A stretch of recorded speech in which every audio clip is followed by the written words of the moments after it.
In this episode of The Wave Strength, we'll take a closer look at environmental social governance, or ESG, and learn about its growing importance to investors. And we'll speak with filmmaker Craig Leeson, whose relationship with BNP Paribas reflects how financial institutions and their clients have embraced ESG and are incorporating the principles of responsible investing into their business decisions. All this and more on today's episode of The Wave Strength. Welcome to The Wave Strength, innovative pension solutions for a secure retirement. Presented by Pacific Life. All right, everybody, thank you so much for joining us on another exciting episode of the Wave Strength podcast. Today we have a unique episode, and we're very lucky to have a special guest with us today, a gentleman by the name of Craig Leeson. Now, Craig Leeson has kindly joined us on the other side of the pond, as they say, all the way over in Glasgow. And again, we're very happy to have him with us on today's episode. Just a little bit of backstory. So Craig is an award-winning journalist, a filmmaker, television presenter, and public speaker. And currently, Craig is BNP Paribas' sustainability partner. So Craig, thank you so much for joining us today, and I'm real excited to have you on the show here. It's a real pleasure to be here. As you say, on the other side of the pond, I actually just arrived from Paris to finish off polishing the new film so we can take it to COP26. That's very exciting, and I want to get into the new film. And I'm sure our listeners do as well, because it's a very interesting project that you have going on there. But first, maybe you can unpack a little bit about your background for our listeners, Craig. Sure. Well, I was fortunate enough to grow up on a beautiful island called Tasmania, which is the island state of Australia to the south of the mainland, as we call it.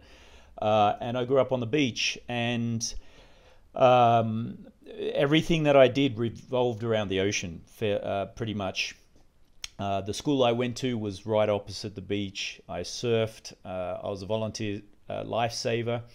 And I also spent a great deal of time studying the rock pools and the animals that existed in the rock pools. I was just fascinated by how these tiny little microcosms, how they could exist between the tides, and how all the animals managed to work together and exist. And so that led me into a personal study of animals, the environment, and the planet that we live on. And I guess to some extent I'm a frustrated scientist. I didn't go on to become a scientist, but definitely I would love to be a scientist, and I work with a lot of scientists. So that what I did do was I became a journalist. My father was actually a journalist. My grandfather was the editor of the local newspaper.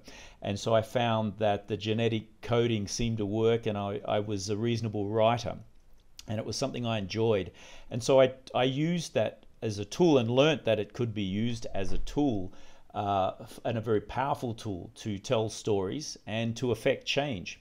And so as the environment was something very dear and close to me, I found that there were problems that existed in this island paradise. There were heavy industries, and they were polluting, and that pollution was going into the ocean untreated and causing a lot of problems, discoloration in the ocean from a paint pigment plant. We had a pulp paper mill that also operated in the town.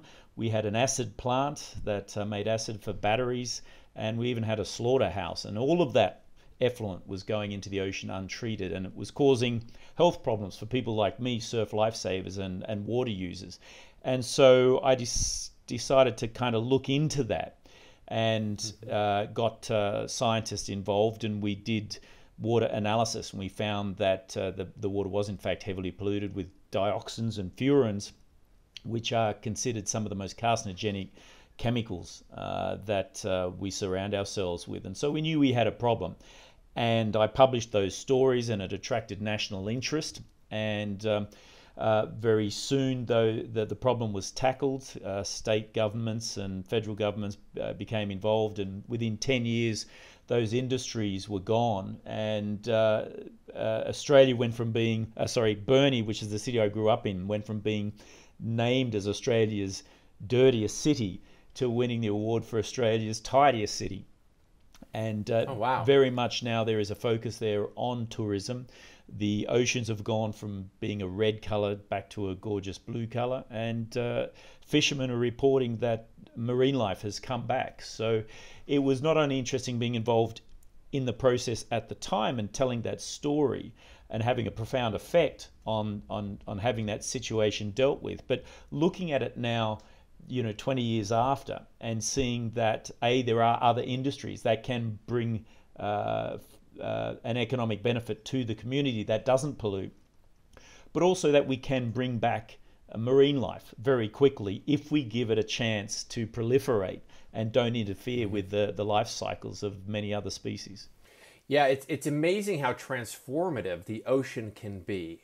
In terms of perspective of how much of a fragile ecosystem it is. Growing up here in California on the coast as a kid, I remember going to the tide pools and just being amazed at the life right there on the edge of the coast that was living. As a kid, just, you could have told me that these were the same animals living on a foreign planet. They just look so strange, seeing some of the sea anemones and et cetera.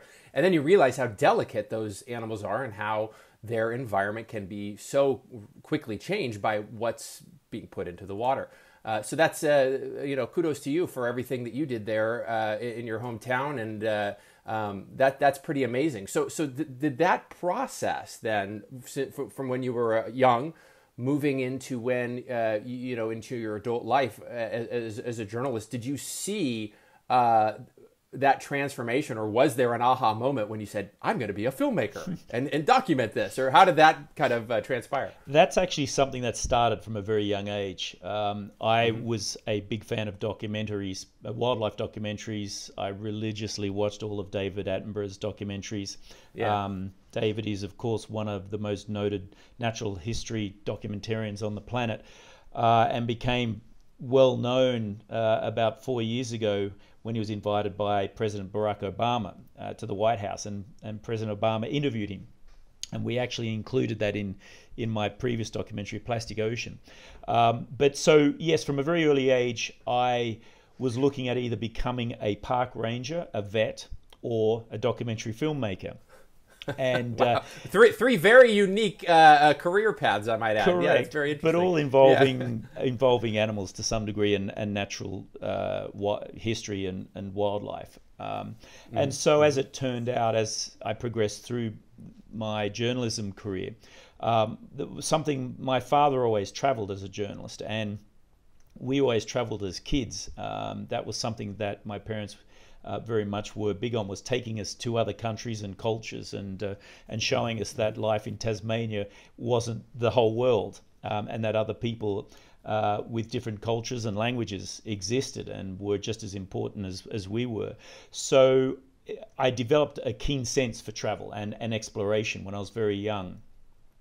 And the journalism side of the profession enabled me to travel from a very early age. So when I moved into radio and then television as a political reporter and then a news anchor in Australia, as I kind of ticked those skills off, I felt this strong desire to go overseas and carry the craft into different environments. So I went overseas. I worked in Hong Kong for many years as a regional television correspondent for Asia for CNN and Channel 7 News Asia, Channel 7 News Australia, which is one of our big commercial networks there, and eventually Al Jazeera, which is a big global network.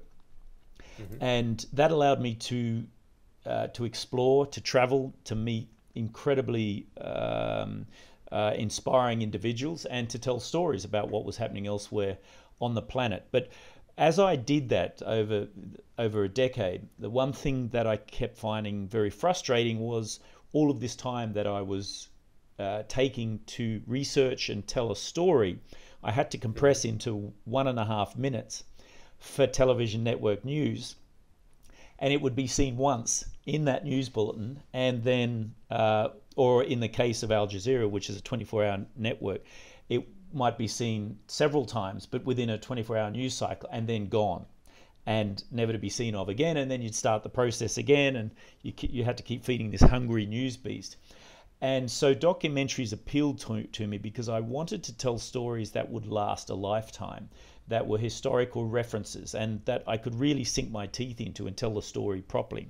So I moved into documentary filmmaking and started telling stories about other explorers like Marco Polo. And we did a big documentary for National Geographic Channel that tackled the academic debate of whether Marco Polo actually went to Asia and explored and traveled through China, as he said he did in his book, The Description of the World, or whether he, as some scholars believe, sat in a hotel room in Italy and just drank with traders and stole their stories and told them to a romance novelist who then repeated them in the book that became The Description of the World.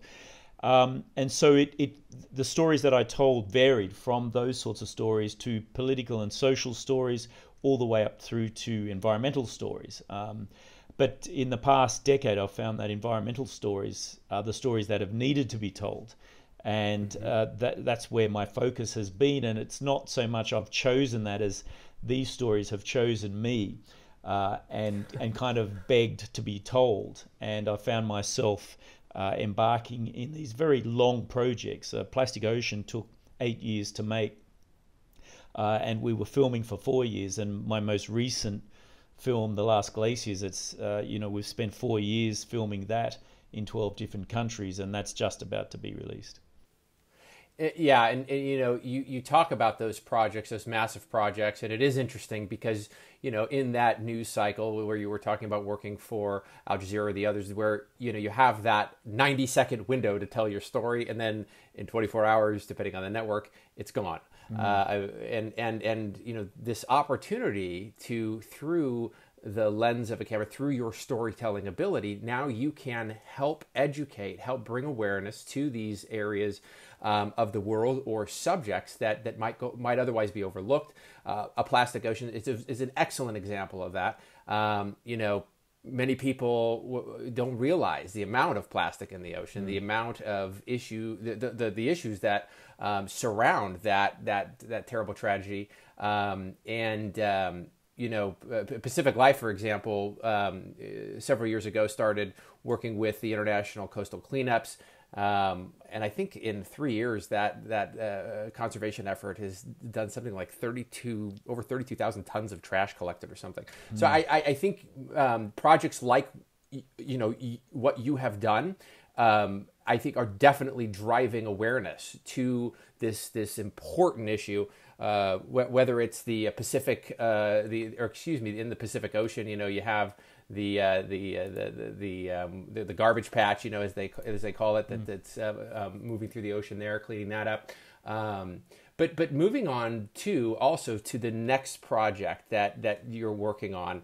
Obviously, we were just talking before we came on the show here. You're actually in the editing bay, preparing this cut to show at an upcoming conference. Some important political leaders also are going to be in attendance there, and I know you're excited. The Last Glaciers. So this is a new project. Maybe you can share a little bit about this project to our listeners, Craig. Well, A Plastic Ocean was created, as you said, enormous amount of awareness, and that's what we wanted to do with it. And look, I didn't know about single-use plastic. I didn't even know that term existed until somebody pointed it out to me. And I was, I'm an oceans guy. I'm an explorer. I surf, I dive, and I hadn't noticed this problem with plastic until it was pointed out to me. And that was by the film's producer, who came to me, who's a scientist, a marine biologist, and said, "Look, have you seen this problem?" And I hadn't. And that's like everything with all of us, right? I mean, I say at the end of that film, with knowing comes caring, with caring comes change. If you don't know, you can't care. So The Last Glaciers is a very similar project. I actually started that project out as an extreme sports documentary. Oh, really? But when there's a diversion. That's interesting. Yeah, that's interesting. But when I went to the mountains, the French Alps, actually, to start filming with some professional athletes, It was the dead of winter, and there was absolutely no snow. The mountains were brown. The glaciers had receded halfway through the valleys. Some of them had disappeared completely. And the locals were telling me that this was something that had been happening over the course of their lifetime and was getting worse and worse every year. So being very curious, I went and introduced myself to the local meteorologist and asked him what he'd been seeing, and he confirmed everything that they said.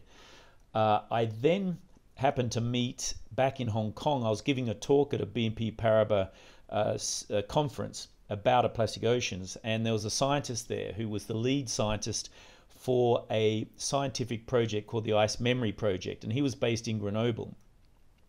And he also spoke after I did and spoke about climate change, and he demonstrated how they know that climate change is not only real, but how humans have been responsible for it, because that they've been pulling ice cores out of glaciers all around the world, and trapped in these ice cores are the gases, the bubbles, that have been frozen there for over 1 million years, and they contain the gases and atmosphere of those periods going all the way back 1 million years. So by it's fascinating.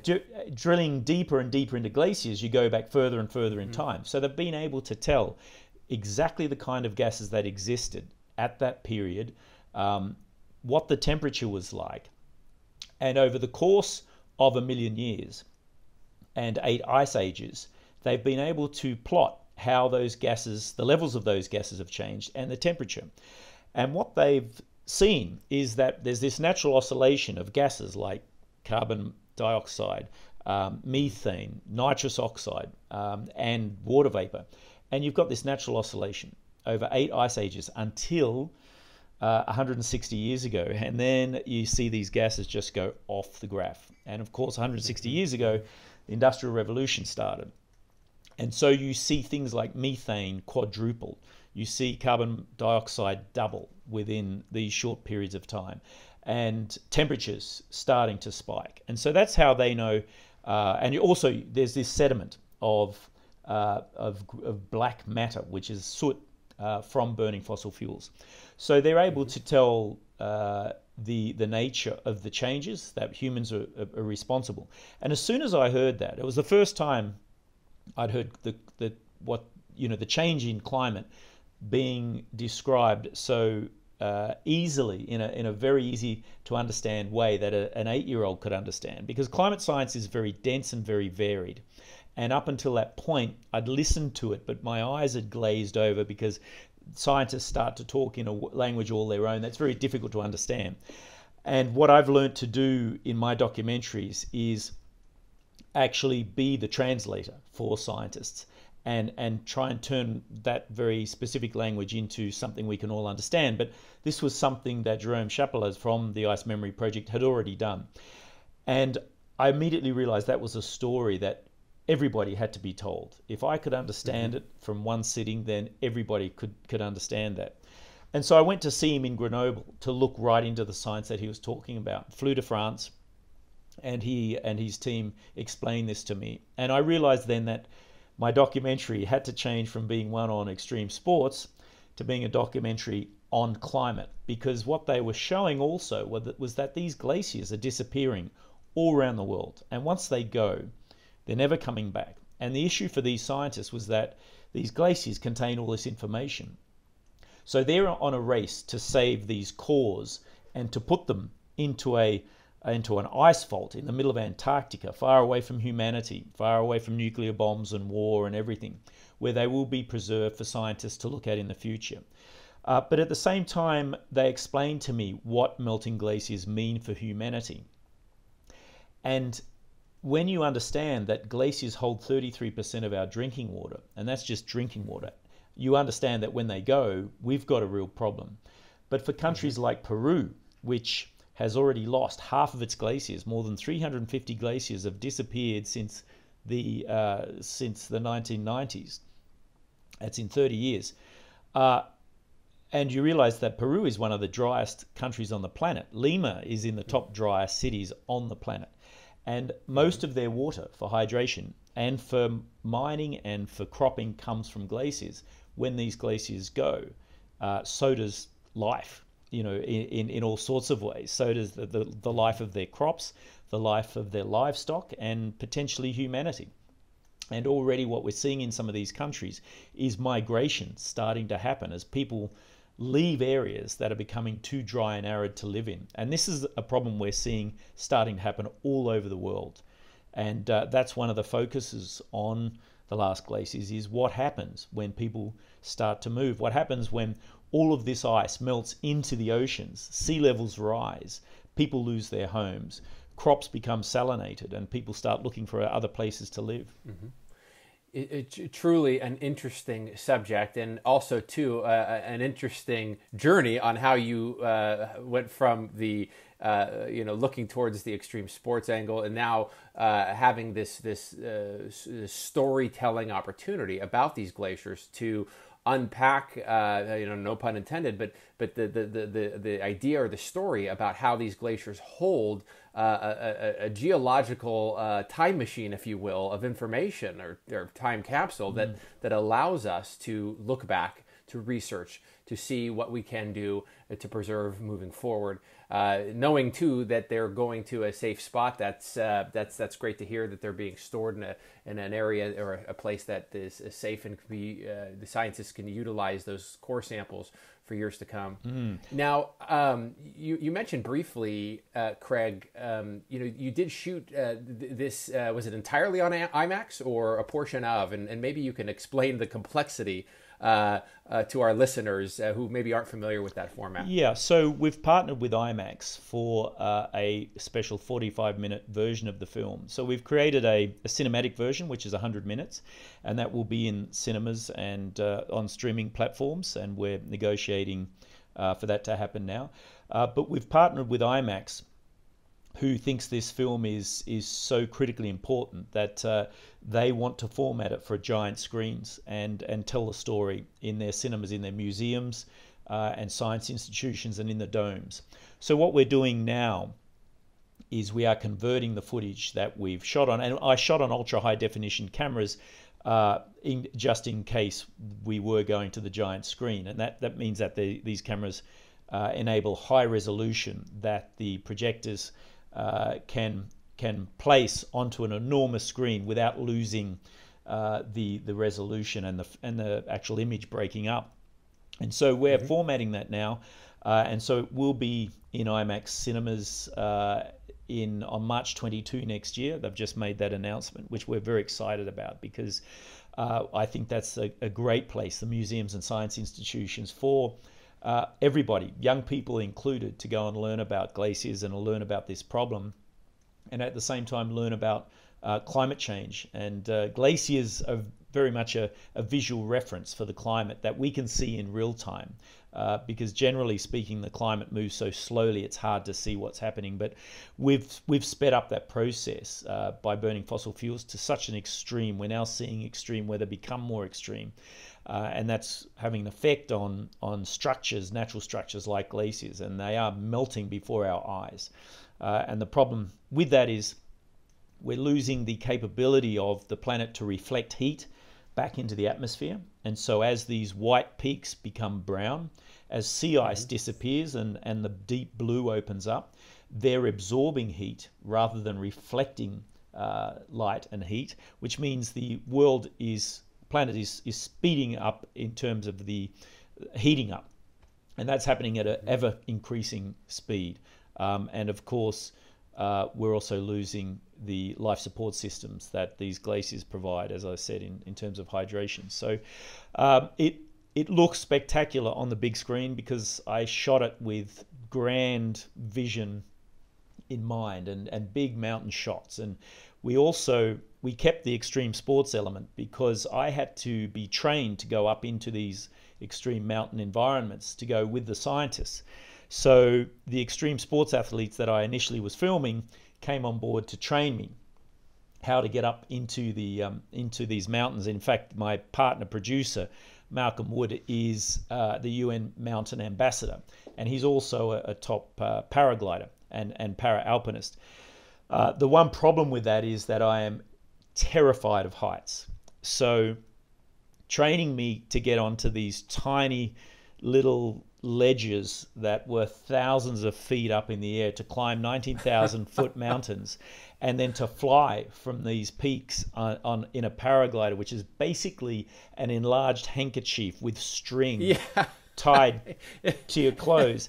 That's what it feels like. Was an enormous proposition in itself. But we thought the analogy of the fear, the challenge that I had in front of me was a similar analogy that all humans have, in dealing with the climate crisis. So we run that as a parallel story thread throughout the film. Oh my goodness, that's wild. The thing. So, were you shooting from those positions when you were paragliding? Did you have equipment with you to film that? We had cameras all over the paragliders. Oh wow! Oh, fun. I was holding cameras, so you not only get to see my fear in real time, you actually get to experience it. And some people who have watched the film, who have done test screenings on it, have come out and just in total sympathy, which is great. So the footage is doing its job, and I think people sympathize with my fear. And were you flying the IMAX camera for those sections of the film? Because I those are large cameras. People don't realize those are the size of a small refrigerator in some cases. Yeah, well, we were using actually RED cameras. We weren't using specific IMAX cameras. Okay. We were using RED digital cinema cameras, which are IMAX compatible. And I see what you're saying. They are still big. We also used a lot of special high resolution sports cameras, which we had set up on equipment on poles. We had them strapped to our legs, our feet, all over the place, just to get all sorts of different angles. Oh, that's amazing.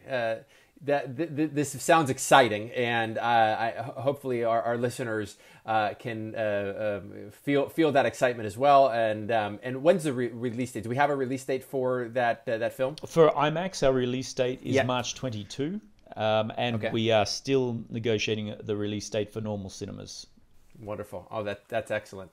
And so in your role as a sustainability partner for BNP Paribas, maybe you can just help our listeners understand the importance of that relationship and how that affects the work that you're doing right now.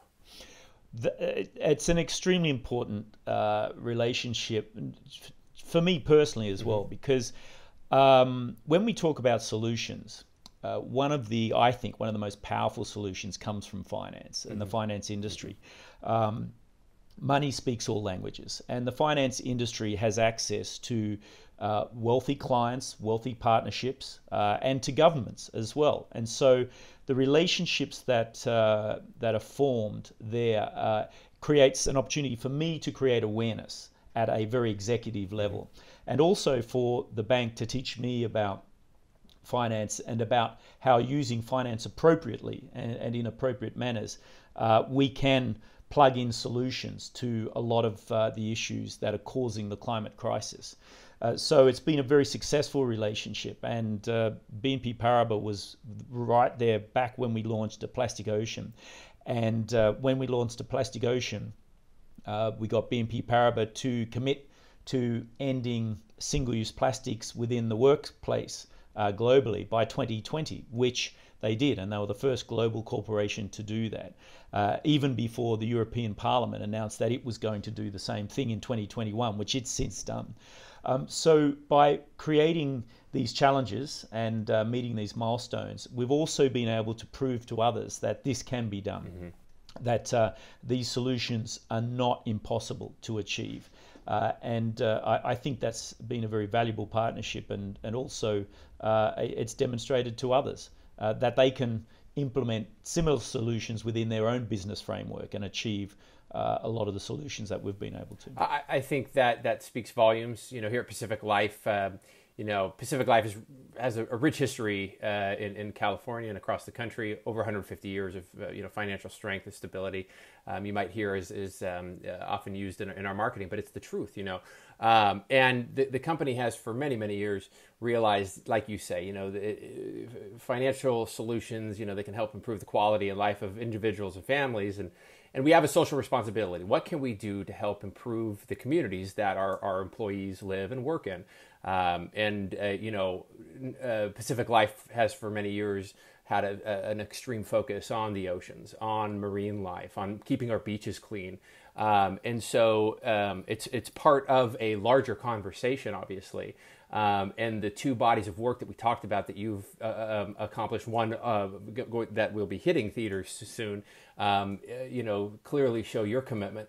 And really, I hope our listeners in this conversation have had an opportunity to get some excitement into what you're doing in these projects, the partnership with BNP Paribas, and then also too how Pacific Life is helping the community and the environment as well.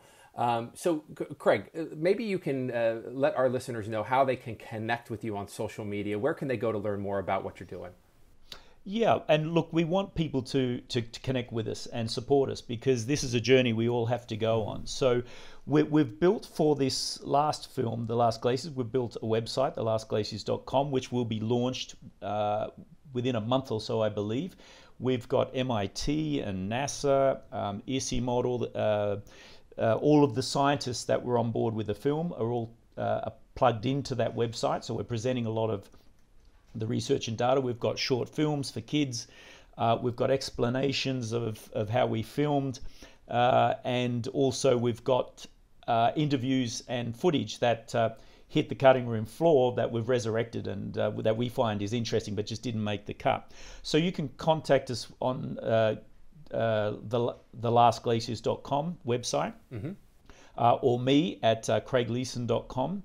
I'm on Instagram at the real Craig Leeson, and I'm on Twitter on Craig Leeson, Facebook on Craig Leeson, and we have The Last Glaciers also on all of the social media outlets. So follow us, support us, interact with us, come and see the film and be part of the change, because this is something that we all need to be a part of. We absolutely have to make these changes. We need systemic change. Life can't go on as it is and won't go on as it is unless we make these changes. So it's important everybody comes along for the journey. And Craig, thank you for all that you do. As you said, people need to understand the need for change. And without these story-driven opportunities that you're creating, it's difficult, I think, for many people to visualize that need. So thank you for what you're doing. And also thank you for your time spending the wee hours of the evening there over in Glasgow with us here on this episode of the Wave Strength Podcast. And to our listeners, thank you for joining us. You can connect with our Wave Strength content by visiting YouTube, Audible, or Spotify and search the Wave Strength.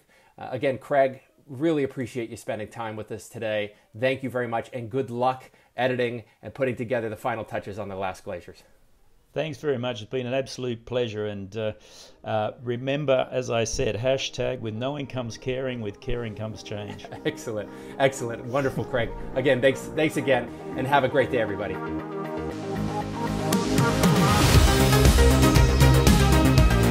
This has been another episode of The Wave Strength, presented by Pacific Life. Don't forget to catch us on YouTube and make sure to subscribe.